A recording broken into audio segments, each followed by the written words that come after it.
Thank you for joining today's SCORE Institute, Trends in Tennessee ESSER Plans. I'm Sharon Roberts, Chief K-12 Impact Officer of the State Collaborative on Reforming Education. Today, we will explore how districts across the state are leveraging ESSER funds for student learning. We'll highlight promising practices and examples that districts can learn from as they update and implement their ESSER spending strategies. And SCORE will share recommendations on how districts can better utilize ESSER funds as they move from short-term pandemic response to longer-term recovery and reinvention. First on today's agenda, Alexis Parker, SCORE's Senior Data and Research Analyst, will walk us through the findings from SCORE's landscape analysis of Tennessee's ESSER plans.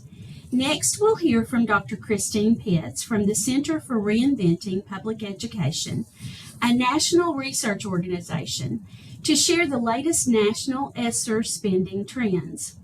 I'm also honored today to have Dr. Carrie Randolph, Chief Strategy Officer of Metro Nashville Public Schools, and Sean Kimball, Superintendent of Lauderdale County Schools, share real examples of how Tennessee districts approach the ESSER planning process, as well as their reflections and learnings after the first year of spending and implementation. Following presentations from our experts and leaders, I will lead a moderated Q&A, and I encourage you to submit questions as you have them using the Q&A function on Zoom. After this webinar, we will share resources for district leaders who are engaged with ESSER spending plans, as well as an opportunity for additional consultation support for districts who would like that.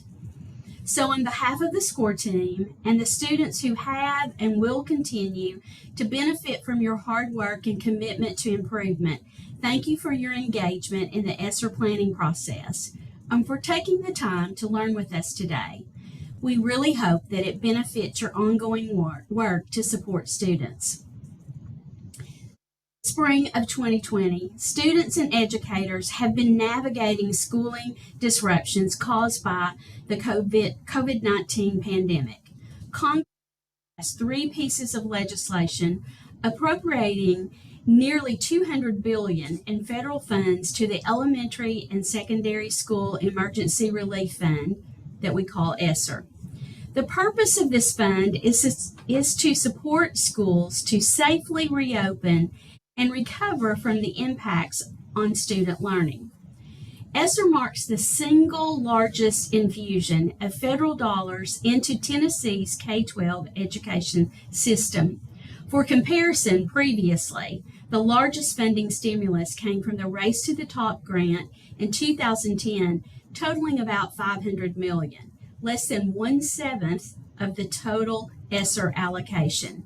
This funding provides a critical opportunity for districts to invest in strategies that will support students and teachers to be successful.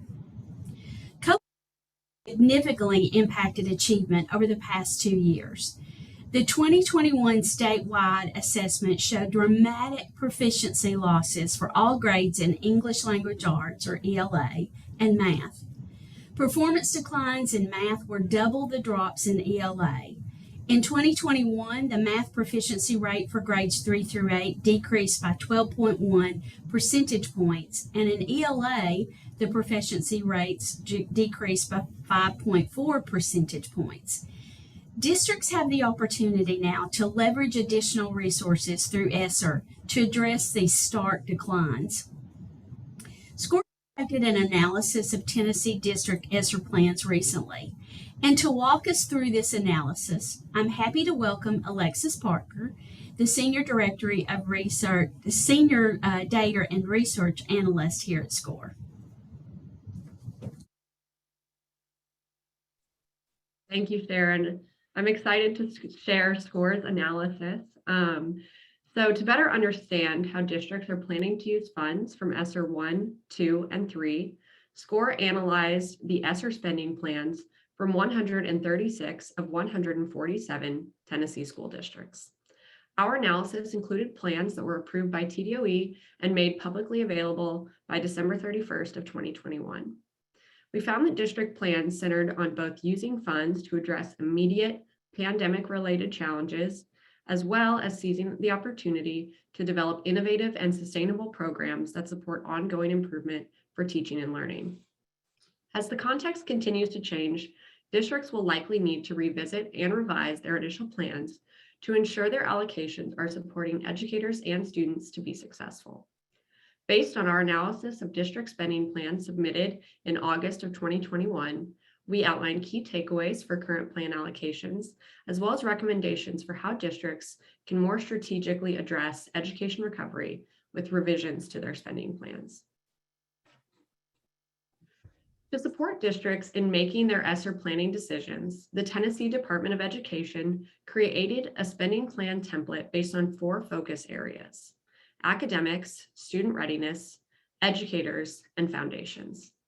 Each highlighted allocation areas targeted at teaching and learning improvements. This framework provided important guidance for districts to develop their ESSER spending plans. TDOE's development of a plan template has been a national leading practice in establishing a consistent, cohesive process for districts to follow in planning their ESSER expenditures. The TDOE templates did not specify how much districts should or shouldn't spend, but rather laid out potential spending areas in alignment with the state's goals for COVID recovery. Education agencies in most other states allow districts to submit plans in a variety of formats, such as PowerPoint decks, Word documents, or even lists of spending categories and amounts, which make it very difficult to identify trends and track how resources are driving toward intended outcomes. SCOR's review shows that many Tennessee districts have allocated funds toward immediate concerns and challenges related to offering continuous learning during the pandemic. The initial plans were drafted by districts in August of 2021 and include significant allocations toward facilities and technology that were essential to offering in-person and remote instruction. I want to note that this spending is not the primary focus of our analysis, which is centered on long-term recovery strategies. Across the state, district allocation amounts varied significantly, ranging from about $500,000 to just over $800 million. Despite this variation in available funding, we found no correlation between district allocation amounts and their spending decisions. Specifically, districts who received the largest ESSER allocations, on average, planned their funds the exact same way as districts who received the smallest allocations. We also did not find correlations across other indicators, including student demographics or geography. At the time that districts were drafting their ESSER spending plans, their primary concerns were to ensure that students and staff could return safely to in-person schooling and to begin implementation of learning recovery strategies. Looking ahead to the next 2 years of ESSER funding, there is a critical opportunity for districts to more strategically address learning losses and put structures in place that will support ongoing recovery and get students back on track to be successful in K-12, college, and career. On average, Tennessee districts are allocating just over 25% of total ESSER funds to the academics focus area. One of the primary strategies analyzed by SCOR was district investments in high-dosage tutoring programs. About 75% of all districts analyzed opted to use ESSER funds to provide tutoring programs to students across grades K-12. Districts participating in the state's All-Core program also received additional funding for tutoring implementation. In their template, TDOE defined high-dosage tutoring as having a maximum tutor-student ratio of 1:3 in elementary school and 1:4 in high school, with at least 3 sessions per week. Research has also outlined other high-dosage tutoring design principles that can increase effectiveness for improving student outcomes, including when tutoring is offered, which students are prioritized, and whether tutors are trained to use high-quality instructional materials. Currently, about half of all districts analyzed are planning to use tutoring programs aligned to high-dosage tutoring best practices. Districts not aligned are less likely to see meaningful gains in student achievement. While tutoring implementation will likely require iteration and scaling, programs should be focused on providing in-school tutoring sessions to students who can benefit most from individualized instruction with a trained tutor utilizing standards-aligned materials. Across the state, districts are beginning implementation of tutoring programs aimed at recovering and accelerating student learning.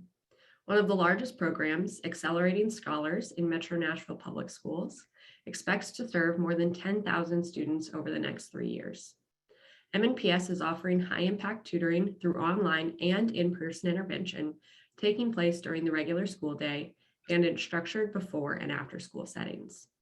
Our team looks forward to sharing more about high-dosage tutoring in districts across the state in our April webinar, Teaching and Tutoring That Endures.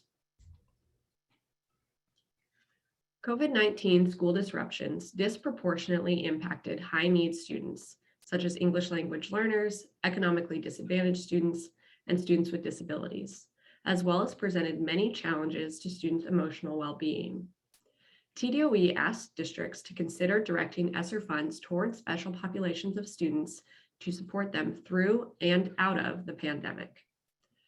We also know, as a result of the pandemic, that many middle and high school students have missed out on significant instruction in key courses that improve student readiness for post-secondary education and careers. In 2021, only 1 in 10 ninth graders were proficient in Algebra 1, a highly predictive course for college preparedness. These losses will not only impact future academic success while in high school, but also student performance on college entrance exams, post-secondary enrollment, persistence, and completion. Despite this concerning data, Tennessee districts are currently investing the least funding in the student readiness category, representing only about 10% of total allocations. Additionally, over 1/3 of districts are not planning to allocate any ESSER funds in middle and high school opportunities. With nearly a 20-point drop in community college enrollment since fall 2019, it is critical for districts to invest in supports for middle and high school students to get back on track for post-secondary success. Blount County Schools, a rural district in East Tennessee, is focusing on offering college preparatory opportunities early by investing over $1 million in career and technical education, as well as virtual job shadowing for middle school students. This investment will give students the opportunity to explore potential pathways for their future early in their education career. COVID-19 presented new challenges and pressures to educators to provide high-quality instruction against difficult circumstances. ESSER provides an important opportunity to invest in supports for our educators, the most important school-level predictor of a student's educational success. Our analysis found that many districts are making bigger investments in short-term strategies rather than long-term solutions as districts continue navigating pandemic labor market disruptions. Most commonly, district allocations are going toward professional development and district-wide bonuses. Less than half of the districts allocated funds to strategic teacher retention or sustainable recruitment models, and a little over 10% of districts allocated no funding toward educator support in their initial plans. These decisions may stem from fears of a fiscal cliff and a concern that hiring full-time staff is unsustainable when ESSER funding availability ends in 2024. A recent education investment proposal from Governor Lee, including a modernized funding formula, could give districts the chance to reposition ESSER investments as recovery and reinvention strategies that can be sustained with additional state funding if they are successful. Hamilton County Schools, one of the largest urban districts in the state, is investing in innovative differentiated compensation to reward teachers for working in hard-to-staff subjects, as well as serving in schools with larger populations of historically disadvantaged students. Hamilton provides a promising example for how districts can invest strategically in educator talent. Aligned to the focus of ESSER 1 and 2, districts have made large investments in the foundations category across the state, averaging about 50% of total funds.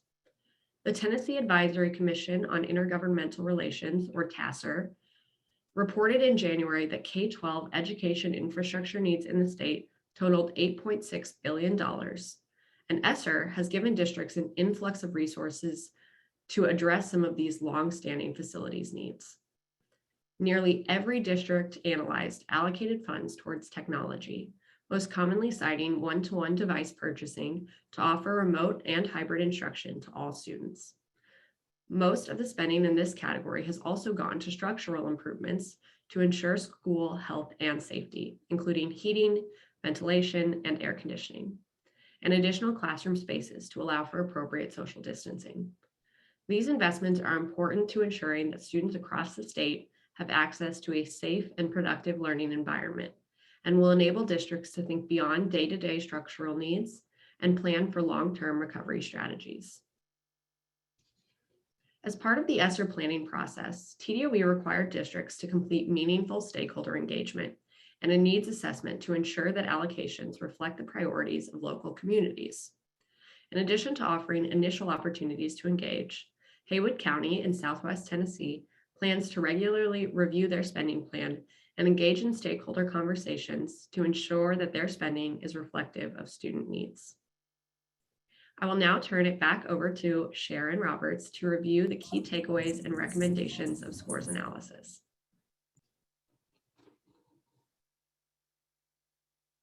Thank you, Lexi. Thank you for highlighting those important trends. I appreciate your leadership in analyzing the data also. From our analysis, SCORE has highlighted a few key takeaways aligned to the focus areas of the ESSER plan template.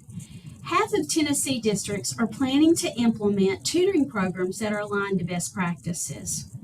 Districts invested the least in the student readiness category, about 10% of total allocations.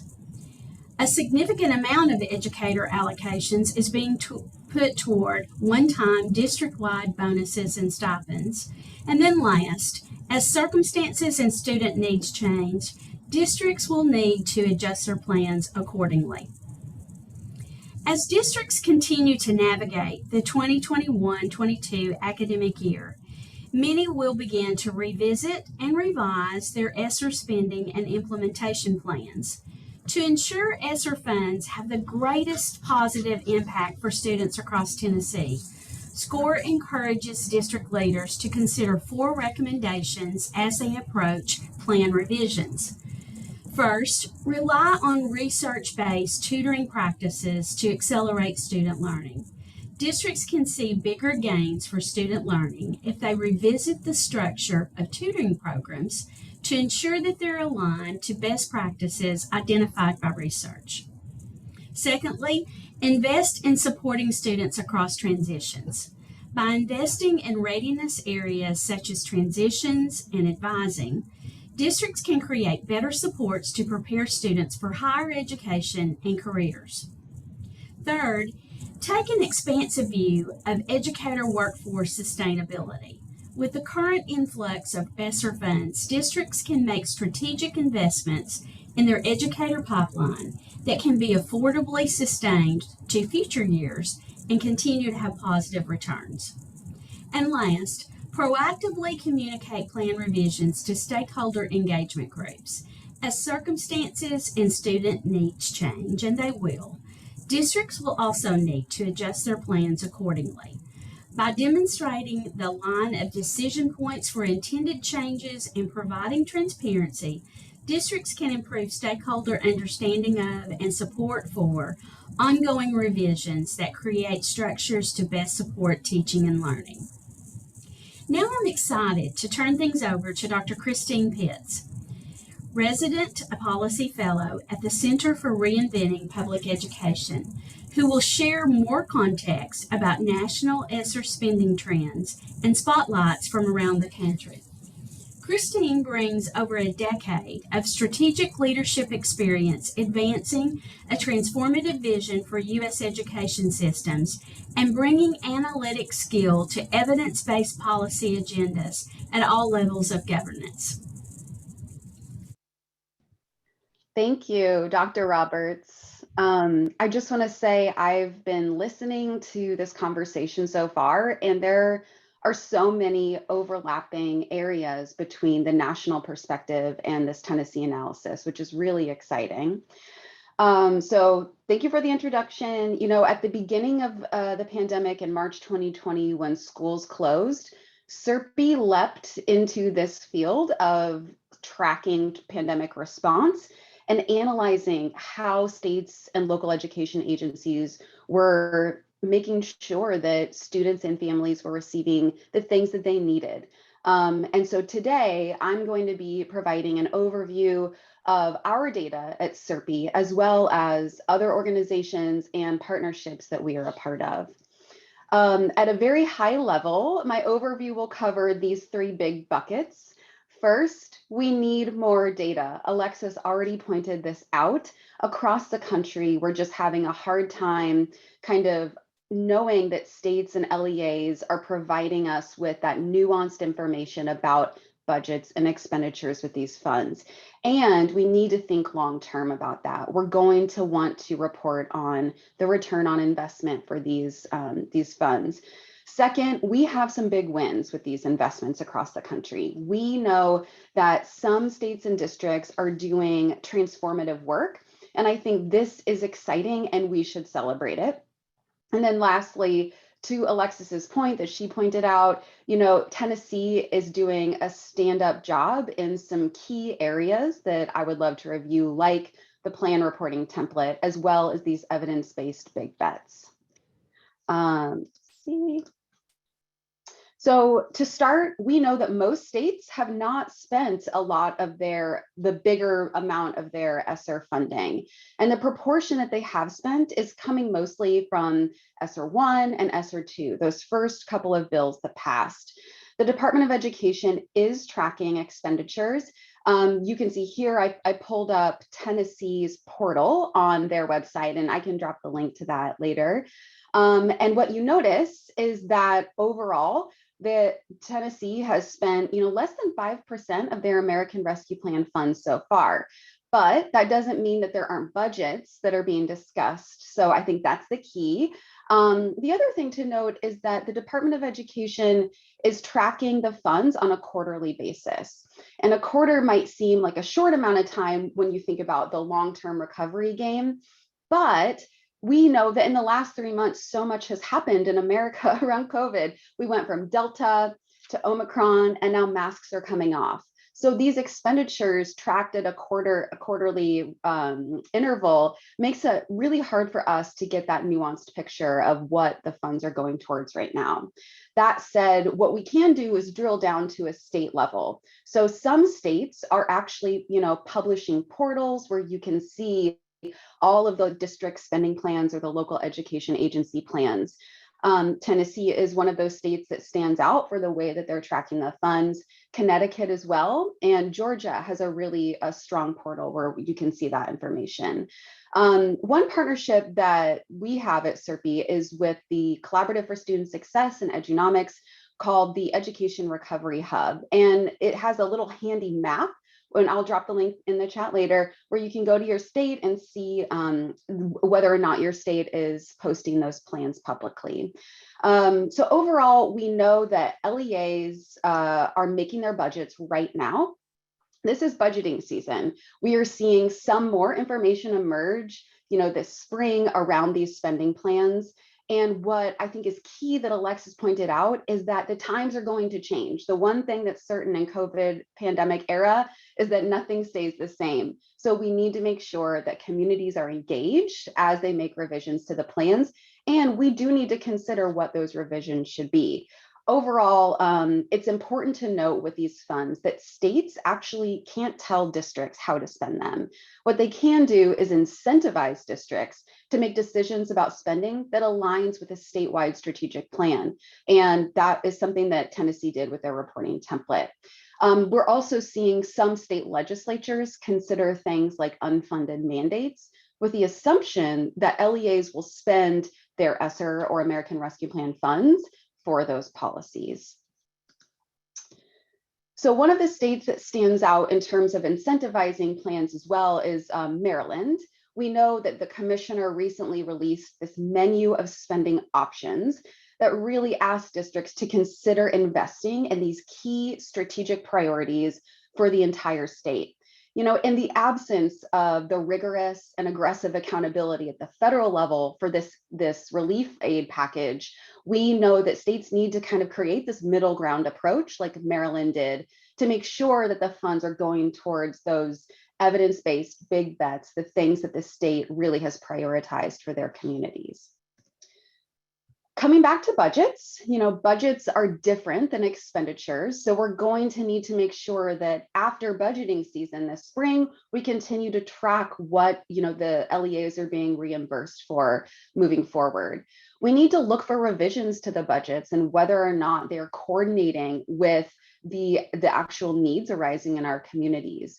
But overall, right now, today, it's pretty hard for us to discern how LEAs are spending these plans, creating spending plans at the national level, right? So we know that only about 29 states are tracking these local spending plans and publishing them on their websites for all of their districts. And out of SERP's 100 large and urban school district database, only about half of them have actually published their plans online. We will continue to update that and continue to search for those so we can make sure that those plans are posted and we ask for them. What we know of those plans, like Alexis mentioned, is that they range in how they are formatted, which makes it complicated and really difficult to kind of roll up into any kind of analysis. One of the things I'll just note here, and I like to bring this up when I'm talking with practitioners or other advocates, is I keep thinking about how these funds are going to show up in my own kid's classroom. Will I see additional staff? Will I see investments in high quality curriculum, in different interventions or summer programming? Really, how are the investments going to recoup the things that students missed out on during the pandemic? That's not that one. There we go.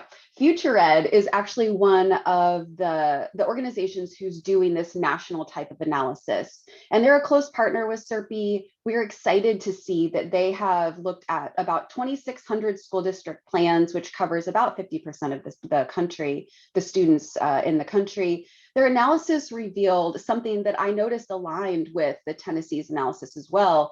About a quarter of districts plan to spend the plans on, or the funds on staffing, a quarter on facilities, and a little more than a quarter on academic learning loss. I think these are all important things. What I wanted to note here is that 7.6% of the districts included in their analysis are spending the funds on mental and physical health.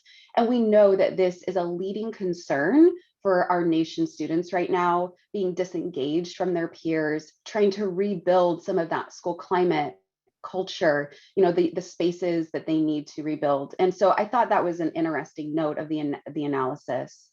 And if we take those spending plans and look at them by district poverty level, we can see that, districts in higher poverty areas are actually focused on things that were pre-pandemic concerns as well. So HVAC might be something, investing in ventilation might be something that folks have been putting off for many years. Now they have the opportunity to do that, and that's being prioritized. Same thing, getting more teachers and counselors in the building, getting bodies in the building for kids. And then lastly, instructional materials. We know that a lot of times textbook adoptions, things like that get pushed, deprioritized. And we're seeing these as priorities in high poverty districts. So now moving to the COVID wins, and I think this is like the most exciting thing. I'm so excited to see some of these themes emerging. First win is pre-pandemic, we saw this really meaningful rise in the narrative and conversation about the science of learning and the science of reading. And this is so important that we start to re-educate our teacher workforce and push into teacher preparation programs these types of critical evidence-based instructional and pedagogical practices. And what we noticed about some of our analysis with the state plans is states are investing in professional learning around the science of reading. Utah is investing $12 million of their state set aside funds for a K-3 professional literacy project. This initiative will train your early year teachers, so kindergarten through maybe third grade, in the science of reading. In addition, Ohio is using their ESSER funds in tandem with state laws around dyslexia support and identification to make sure that all teachers who are certified to teach reading have that science of reading background. And the Alabama Department of Education will use ESSER 3 or American Rescue Plan state set-aside funds to support their district's summer reading programs by investing in the science of reading training for those summer teachers. And then Louisiana Department of Education is using their ESSER funds to provide literacy screeners. And they're using this in addition to some of their funds going towards literacy programming and science of reading programming for students. So overall, this is a big COVID win.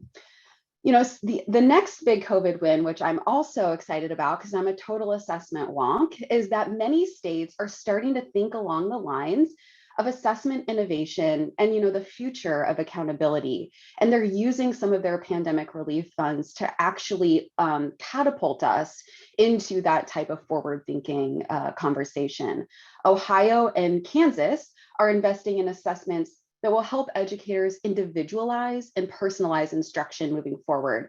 We know that this is so important given the different environments that students were learning in over the past couple of years and the new, like, very big ranges of need that students will have. Connecticut and Oregon are using some of their COVID relief funds to invest in measures of student engagement and social and emotional learning and well-being. This is, again, exciting. That type of statewide data will help our leaders have a holistic picture of what students need and how to provide more resources at that local level. Instead of just relying on those academic summative measures, they will have that more holistic picture, which is key given the national crisis around mental health. And then lastly, Virginia, Pennsylvania, and North Carolina are taking some of the most aggressive approaches by investing in new assessment models altogether. So Virginia is investing $8.75 million into developing a through-year assessment, something that will hopefully reduce the time taken for assessments during the school day and during the year. And then Pennsylvania is investing their pandemic relief funds on a standards-aligned approach to analyze statewide assessment data. The goal of this is really to get that local data into leaders' hands as quickly as possible and really provide districts with that additional capacity to use the analyzed data for their planning.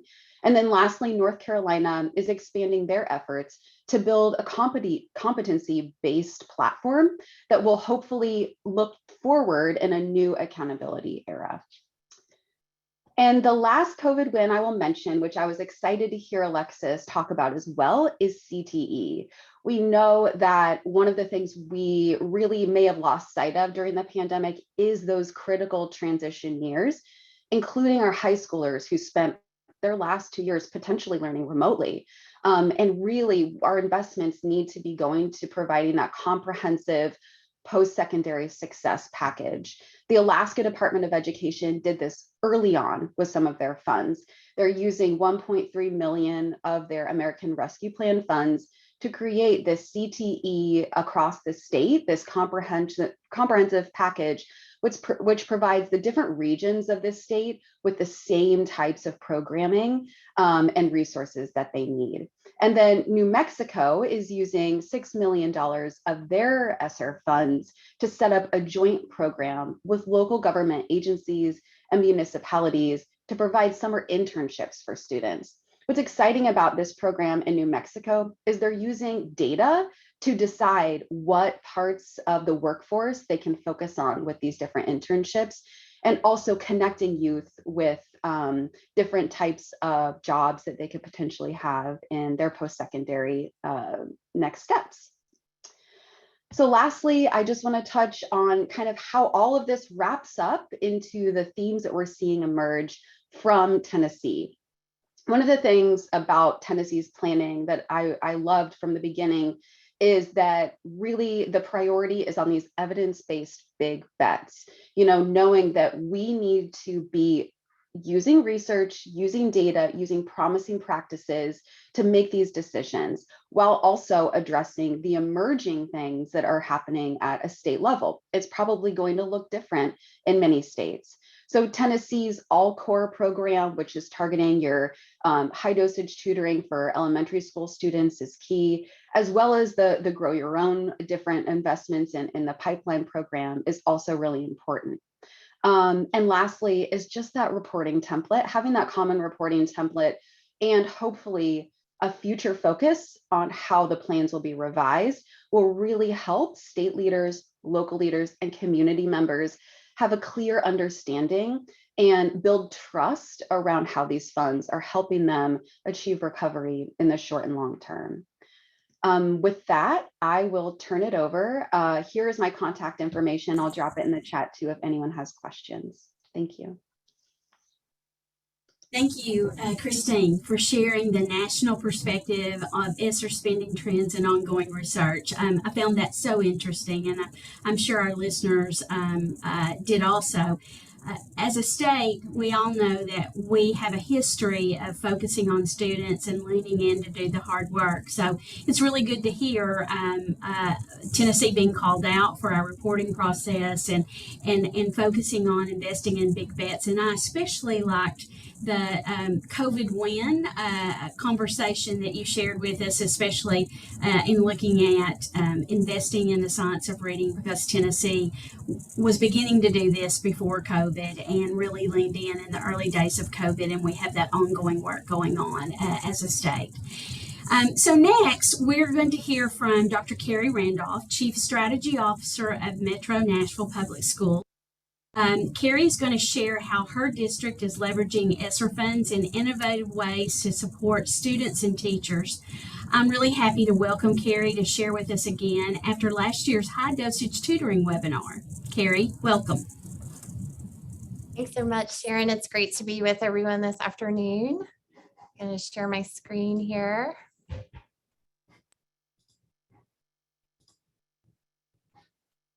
Okay. So thanks again. It's great to pause and talk about this work that we've been doing and working so hard on the past couple of years. So I'm going to do a high-level overview, obviously, and talk about some key initiatives that we are leveraging ESSER to fund for our students, and then look forward to questions that I can help answer later. So I'm going to start with just our philosophy. So we received about $426 million across ESSER 1, 2, and 3. Just for perspective, we have an annual budget of about $1 billion. But for federal funds, we are typically on the order of about $100 million. So this is a giant investment, just to give you the idea of scale and a generational opportunity for our kids. So this is how we've approached it. So we talked a lot and spent time digging into a decision-making framework for how we would leverage these funds and approach the next few years of their availability. So I have 6 different kind of pieces of that decision-making framework on this slide. The most important, and you'll hear me refer to this one several times, is do now, build toward. So we really thought about how is this about relief from, obviously, in response to the COVID-19 pandemic and the impact on our students and schools, but also how are we using this as an opportunity to build toward a brighter future for all. Again, that generational opportunity, we wanted to think really hard about that. So I will reference that several times in my remarks. We also thought a lot about how to keep the work closest to the students and keep it moving. So the short timeline of these funds is a challenge. We also are trying to look at that as an opportunity to move quickly, to use database decision-making to try things and then iterate as possible. We've thought about things that, we haven't been able to scale, things that have shown promise in the district, but when you have 132 schools and 80,000 kids, what are some things that we wanted to use this as an opportunity to scale? Also, when you relieve the pressure of funding and the pressure on school level budgets and district level funding, what is it an opportunity to let go of? We don't often do that in education. We tend to be very additive. And so how are we using this in a time that's less scarcity on funding, on the funding side, to let go of some things? And then we also think a lot about how could we use this to make proof points for ourselves, for our community, for our families, of what it takes to provide a really amazing education for every student. Of course, we have that fiscal cliff. We talk about that a lot. These funds end, and we didn't want to create a situation, as someone who lived through Race to the Top in Tennessee, for example, we don't want to create a situation, if at all possible, where we're ripping really important supports out from under students and schools once these funding ends. So we've approached that in our decision making. We're really focused on data. So how are we evaluating our investments and baking that in? And then iterating where we aren't getting the return on investment that we need for our students. And we're also using this as an opportunity to partner. We can't do any of this work alone. And how are we, one of the challenges we have is right now we have money, but capacity is limited for many reasons, staffing, and just the sheer amount of work that has to be done right now in running a school system and providing a quality education for every kid. So we've thought about all of those things. And these are our measuring sticks that we've used as we think about our investments. All of our investments are, this is not a wholly different conversation from the work that we do every year in preparing our budget and holding up the North Star that we have for our students. So all of the investments you'll hear me talk about, or hopefully that you see in our plan, are rooted in our core tenets and our focused outcomes. So our focused outcomes are in 4 different areas. And in literacy and numeracy, we are focused on every student in MNPS meeting or exceeding their growth projections in literacy and math. We have social emotional learning outcomes. Those are rooted in attendance, behavior, as well as SEL competencies. And then transitions. So these are tier transitions, pre-K to K, elementary to middle, middle to high, high to post-secondary. We have focused outcomes in each of those areas. Our core tenets undergird everything that we do, empowering, equipping leaders at all levels, re-envisioning central office as a support hub. I think you'll see how that's rooted, our ESSER investments are rooted there. Creating and supporting engaging, rigorous, and personalized learning experiences for all students, and identifying and eliminating inequities. In addition, we have 14 signature initiatives that we announced and launched in fall of 2020. And you'll see that these signature initiatives are also rooted in our ESSER investment. So this is not a wholly different conversation than what the conversation that we are constantly having about what our kids need. We also rooted our investments in our school board's budget priorities, because if this is what we as a district and our board knows is needed to move outcomes for students, then these are the same things we want to invest in with our ESSER funds. So if the right thing to do for students in our regular budget is the right thing to do for students in our ESSER budgeting. And these are the things that we put forward to the mayor and Metro Council each year for our operational budget. And we use that decision-making frame when we analyze those aspirational asks for inclusion in our ESSER planning. Here's a quick overview of ESSER 2. We were at a different moment in time. So as Sharon has mentioned and Dr. Pitts mentioned, this kind of opportunity to constantly reevaluate and revise is something we've actively been undertaking. But you'll see that we were really focused on addressing needs and accelerating progress with ESSER 2 under 3 large buckets of investment. So COVID operations, academics and SEL, and then transitions. And when we moved into ESSER 3, our largest pot of relief funding, we were able to think more about reimagining, sowing seeds, and demonstrating ROI. And we have focused on these 4 buckets of investment. So building infrastructure, accelerating academics, growing our people, and every student known. And so these are the investments that we have pressure tested with our stakeholders. And this is where in our current ESSER 3 plan, you'll see large amounts of money invested. So one of our key strategies really is that keep the work close to the students. And that means keep the money closest to the students. We are a student-based budgeting district, which means we allocate funds directly to our schools based on the students that they serve to budget in the way that they, with the needs that they identify. We've repeated that strategy by spiraling ESSER funds to schools. So in FY22, the upcoming school year, 22-23 and 23-24, we will be spiraling funds directly to schools to the tune of more than $74 million. We are doing that through an equity lens with $75,000 base funding for every school, with $450 per each economically disadvantaged student on top of that base. And you can see in the box on the right some of the ways that we've seen and supported schools in investing those funds. And I would like to say one of the key things is we have to be really clear with schools about district level investments that they don't need to consider in their school level budgets. And these are things like a school nurse in every school, literacy and math intervention platforms, pulse checks for families, PPE and COVID supports, restorative practice assistants for every middle and high school, advocacy center coaches for every elementary school, student and teacher laptops, 5 planning and 5 PD days funded at the district level, navigator supports, which is one of our SEL support systems. So we provide schools really tight information on what we're providing at the district level as a baseline for every student. And then they can invest based on the needs of the students in their building.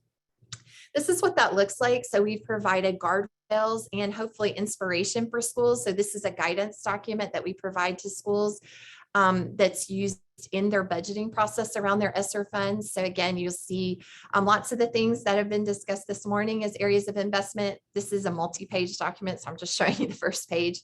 But we support schools in thinking through their needs assessment and how they are going to invest these ESSER funds. And across the top, you'll see those guiding principles are aligned with those 6 decision-making frames that I presented before that we've thought about. So what are the short-term infusions that a school can make? How are they catalyzing longer-term trade-offs for short-term investments? How are they building capacity of staff rather than hiring staff that they won't be able to maintain post-ESSER potentially? And how are they linking this to a coherent academic strategy?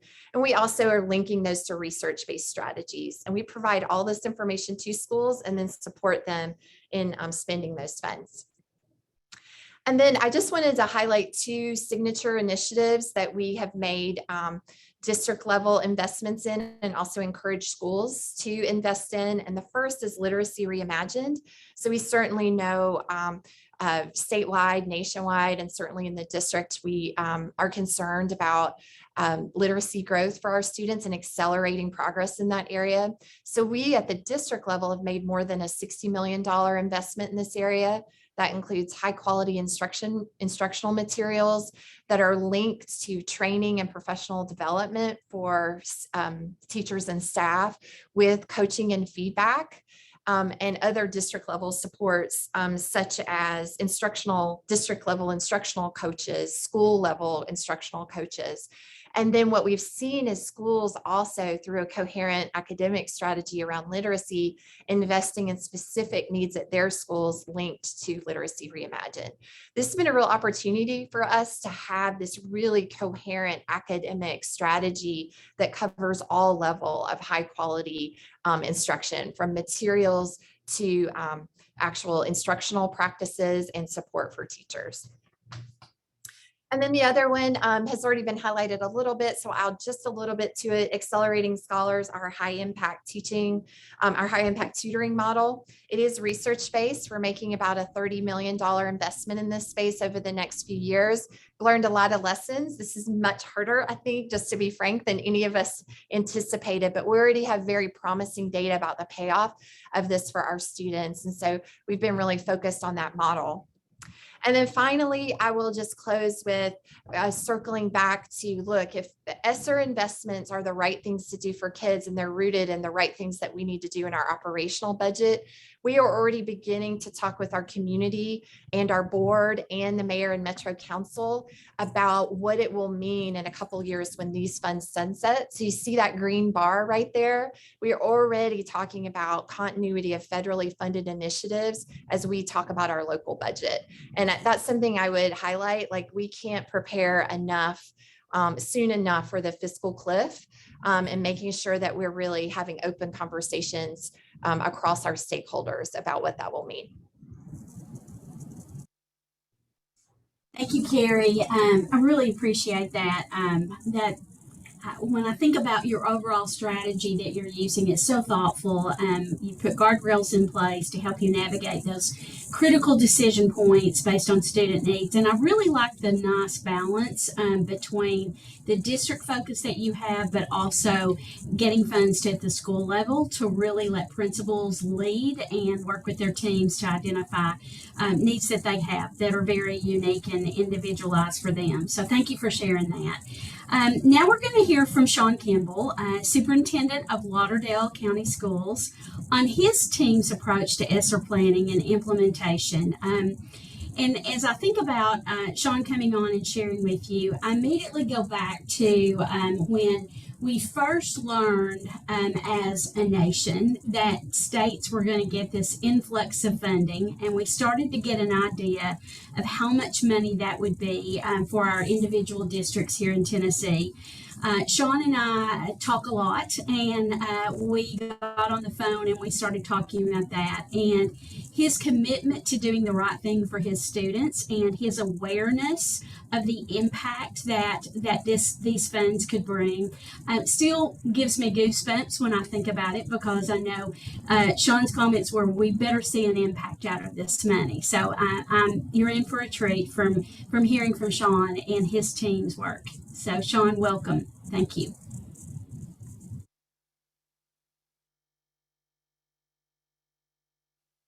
I think you need to unmute yourself. Can you imagine we've been doing this for 2 years and I still don't know how to unmute? But thanks, Sharon, for your kind words. And I think, all of us, as we've thought about over the last, really two plus years now, actually this tomorrow for us, I guess for all of us, was the last day of school that we had in 2020. And so a lot has happened since then. And I think, I talked to my team a lot about, as we started hearing about the funds that were possibly coming our way, about how we worked through the different phases that we knew we were coming. We knew that we were going to see learning loss. We knew that we're going to have to do a lot of work there in recovery. But how did we open schools at that time and keep kids safe? And so I know we all struggled through these things, but when we started hearing about, and to Sharon's point, started hearing about all of the possible funds that were coming, I think in my mind, I was thinking, we're going to get some resources we've never had in our county. And we started, our staff started meeting and planning and talking about the possibilities. And one of the things that I told them was that, really with the amount of funding that looks to be coming our way, the only thing that really limited what we were going to be able to do was our own creativity, our own ability to innovate. And so we were excited about the opportunity. We took it very seriously. So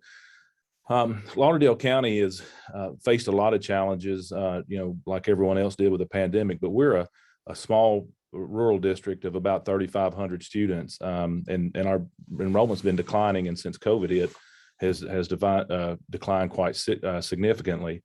But many of our, much of our population is economically, I guess you'd say economically challenged or economically depressed. And we're one of the few remaining distressed counties in the state. And so with that came some challenges. Many of our students elected last year to stay at home, whether it was through virtual learning. Our school district was on, because of our COVID numbers and some other factors, we were on a hybrid schedule all year last year. And so we knew learning loss was occurring every day, and we were going to do all that we could to try to capture and try to slow that down as much as we could. So as the funds, became available, we started thinking about how we could connect with kids, outside of school, of course, and we started investing heavily in technology.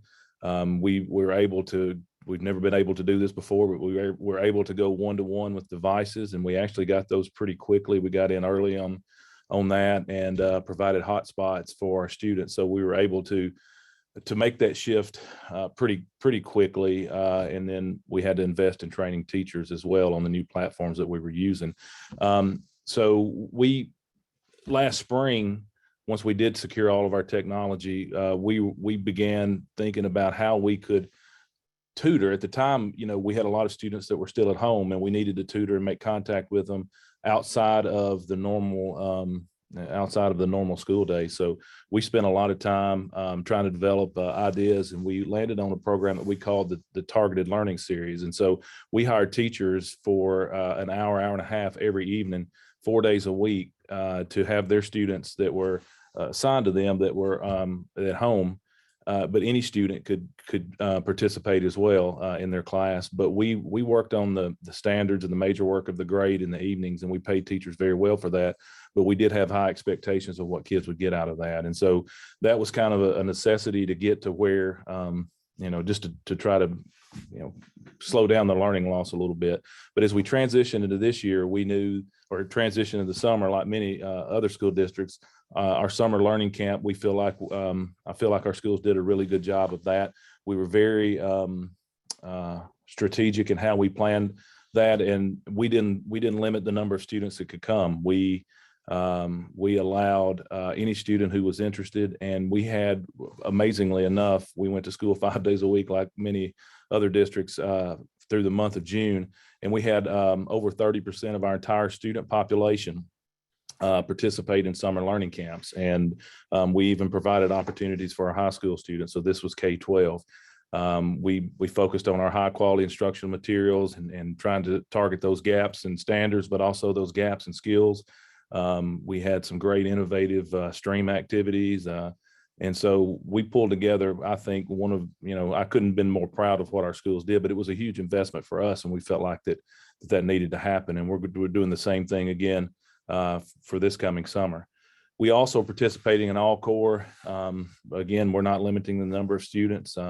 We had a lot of success with recruiting our teachers. Our teachers bought in, and so honestly, we didn't have a lot of issue with with ramping up to do that. So again, a lot of our investment was in just targeting the learning loss, trying to slow it down and trying to recover. We also made heavy investments in with our high quality instructional materials. We had been doing that for a number of years, but we were able to supplement and provide additional PD and technical support for our teachers and our administrators there. We as I mentioned, invested heavily in technology, one-to-one technology for our students, Promethean boards in every classroom, new teacher technology. And so the goal was, when we came, as we went into COVID and as we come out, that we've increased our capacity with all of those things. And basically, just to sum it up, we don't want our schools and our teachers not to have every single tool that they need, and students as well, to not be successful from an instructional standpoint. So we'll continue to invest in those things.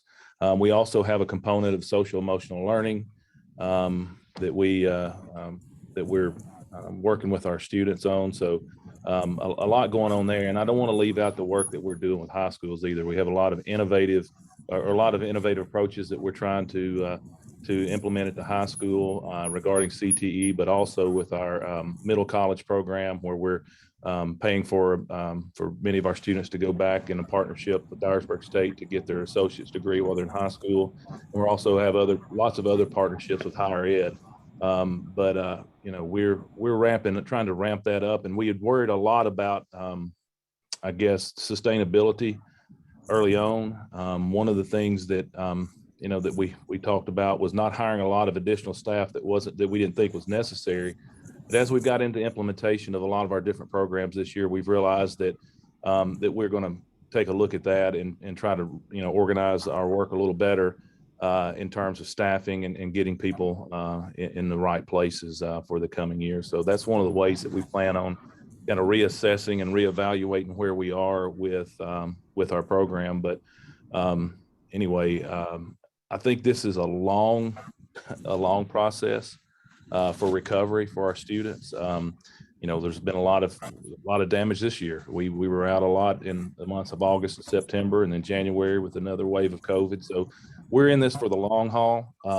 Again, we knew that the first part of the pandemic was just to try to keep us open, keep things moving, and now we're in that recovery mode. But we're also, I think, at the same time, simultaneously in that redesign mode of what does it look like from this point forward? Are we going to be able to sustain the work? And I think the things that I've been worried about sustaining, if we implement them well and they have a positive impact on students, I think those are things that will last and stay, even if we had some concerns about sustainability on the front end. So,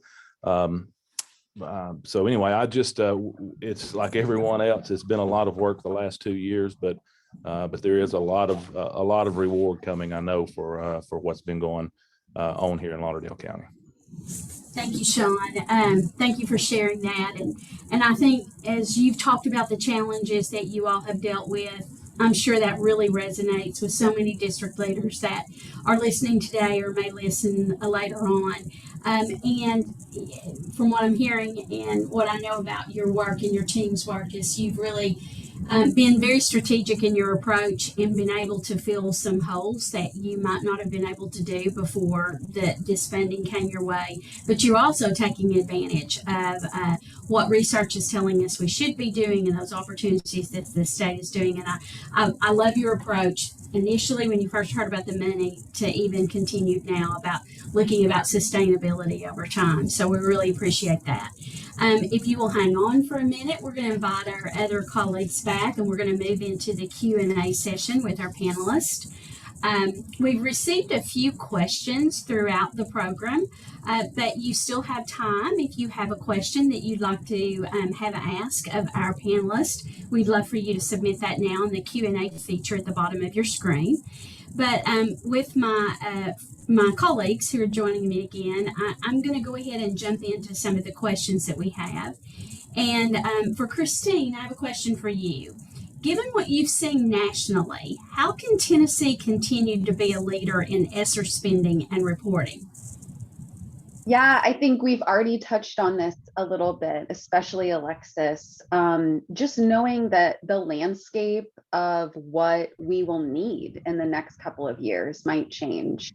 I think even back when we think about when the American Rescue Plan was first passed last spring, and we saw states, submitting their proposals to the Department of Education, things changed so much from last spring to this fall. Delta snuck up on us and the needs changed. And so one of the key things that I think all states can do, and Tennessee is well positioned to do with these reporting templates, is follow up on what is changing in those plans and just make sure that it's being communicated, clearly with families, in their community.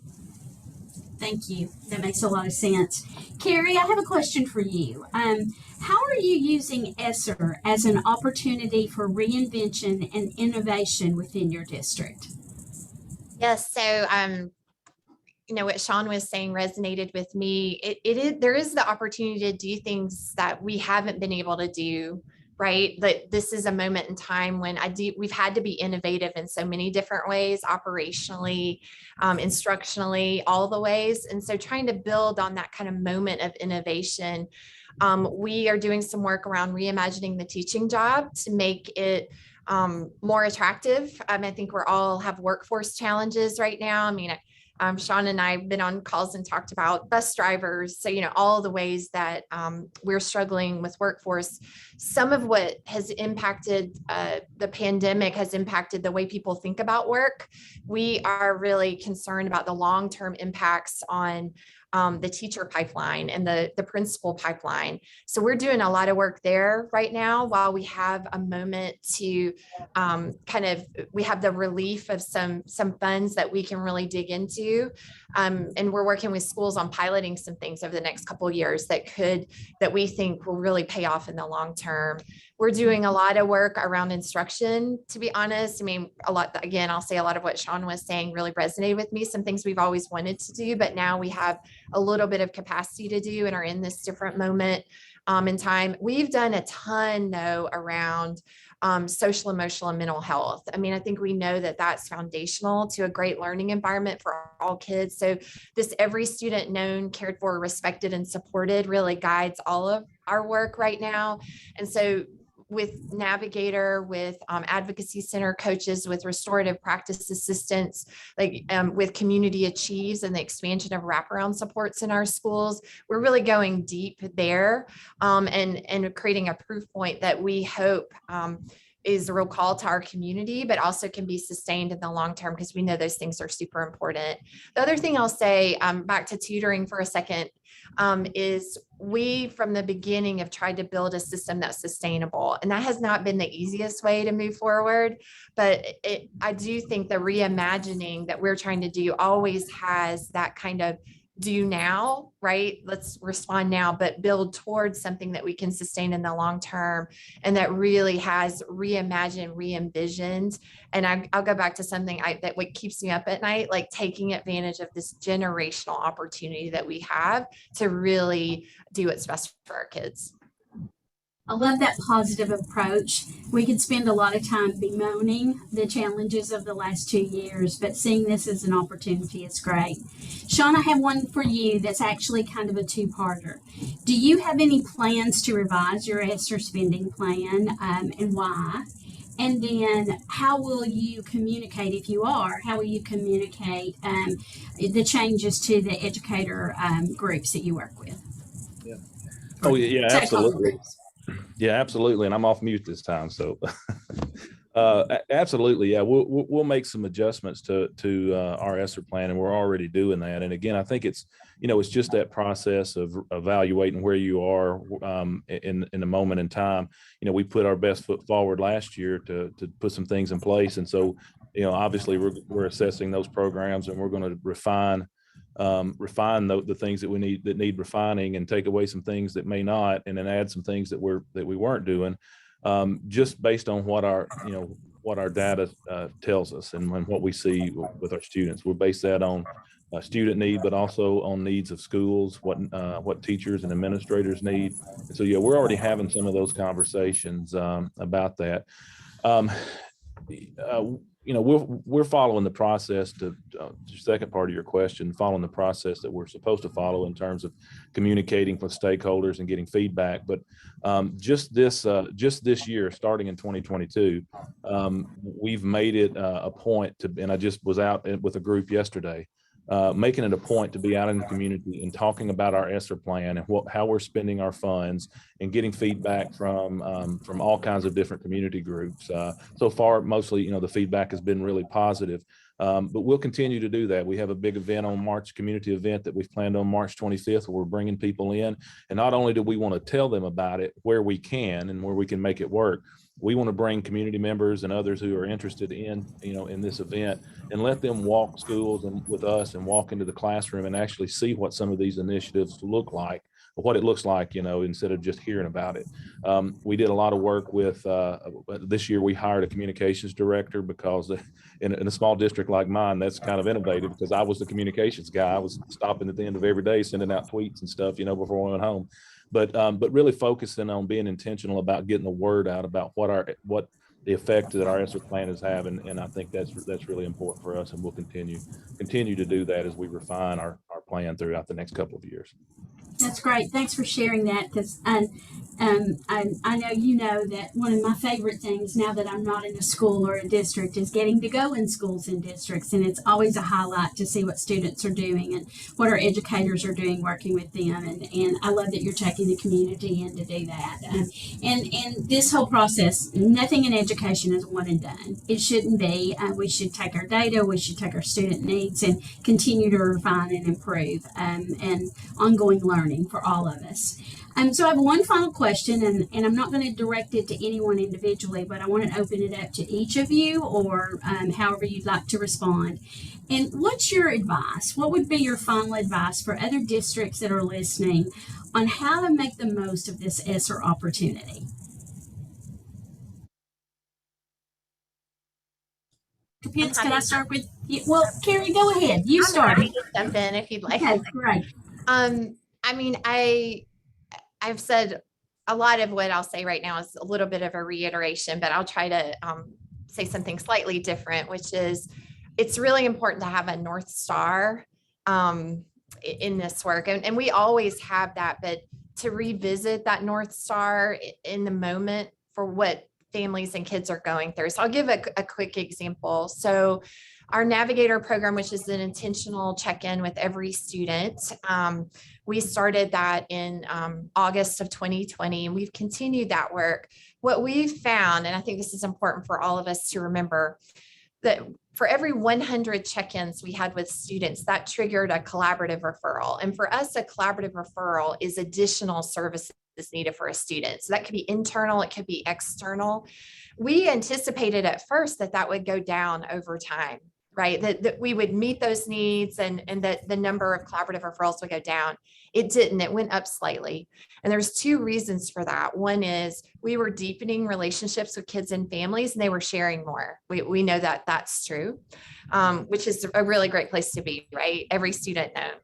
But second is students and families are in shifting circumstances. That has continued as this has gone on, and we can't make assumptions about the needs of yesterday are the same today. So having that North Star, but making sure we're really connected to our students, and Sean talked so eloquently about this, right? And their needs, and that we are using these pretty flexible funds to address those needs.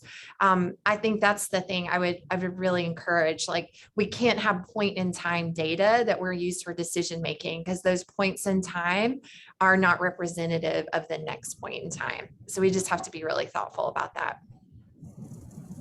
Just very, very briefly, I'll add, Dr. Randolph, I am going to want that slide deck, because there's one thing that I've learned in this business. When you find something good, you steal it, and you've got a couple of things there that we want to steal. Also, Dr. Pitts, same with you. But I'll just say that from just a very high level, don't be afraid to think outside the box. We've always, educators, not that we haven't had resources in the past, but we've never had this amount of resource. And to sit back and think, wow, all these years, what if? Well, the what if moment's here. We have the funds to do some really neat things for our communities and our kids. And so I would say, just don't be afraid to think outside of the box and try something new. Now's the time. And so it's an exciting time. And all of the challenges and all the things that have come with COVID, I really do see this moment in time for our country, and for Tennessee, especially with the work that we were already doing, is a real high point because of the resources now that we have and refining and moving our work forward. I love all of this. This is just so exciting. And I've been blowing both of you up on Twitter, by the way, as you're talking. So just know. I agree with all of these things. I think so I did work in a school district last year. That's what I'm bringing to this perspective. I think one of the key things we need to do right now is move from the series of sprints that we've been in, responding to these emergencies, into more of a marathon approach. Recovery is going to be long-term. It's going to extend well past the 2024 deadline, where these funds need to be obligated. So as we're thinking about what if we had the resources to innovate, how can we bring communities in to our mainstream systems like we never have before, to really ground those innovations in what they need, and thinking about building in opportunities to adapt. I think that's key too. We know that